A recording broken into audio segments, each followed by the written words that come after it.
All right. It's our buddy Ron White. I noticed both Roy and Gary mentioned black flies. Roy, you know why God made black flies, don't you? So sailors that want to go home to their wives.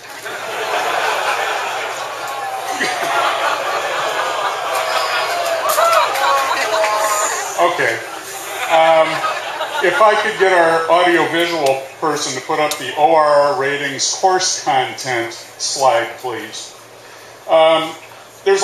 I pick up a lot of mystery on this from people, so I just wanted to go over this briefly. We have two possible course mixes that we use for this race.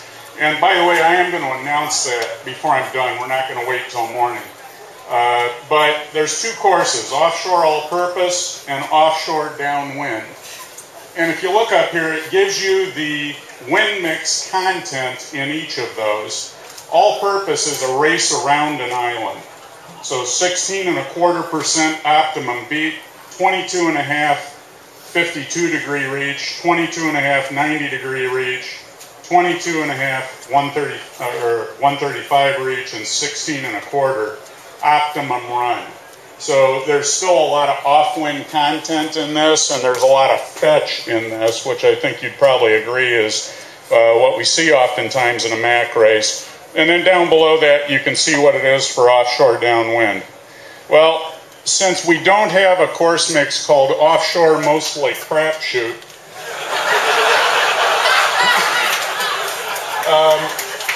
I've consulted with our crack team of half-wits, and we are going to announce today that it will be offshore all-purpose, or soon to be renamed. Also, for multi-hulls, it's only one possible choice, and that's offshore mostly sunny side up. If you could throw the next slide up now.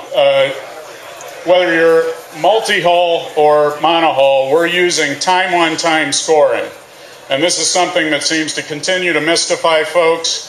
This is what we call our smart scratch sheet. That is because it tends to be smarter than the average one of us that are conducting this race. But if you look at the upper left-hand corner, and you can access the smart scratch sheet for your section. If you go to the computer kiosks, go to the Mac website, hit the drop-down menu for boats, you'll find Smart Scratch Sheet there. It's going to bring up some Excel spreadsheets. Look at the lower right-hand corner. There's a separate worksheet for each section. So find your section, bring it up. Then at the top, you can select your boat. And on this one, I've chosen Goblin. So he's boat number 5. Put 5 in there for your boat. The rating selection, these should all be defaulted to offshore all-purpose already. If it's not, change the code there to 1. And it'll calculate time allowances for you relative to everyone in your section with your boat as the base boat. So if the time allowance is negative, you owe that competitor time. If the time allowance is positive, he owes you time. So I would encourage you to print these off. They really are helpful during the course of the race. You can customize it so that it reads relative to your particular boat. And with that, have a great, safe race.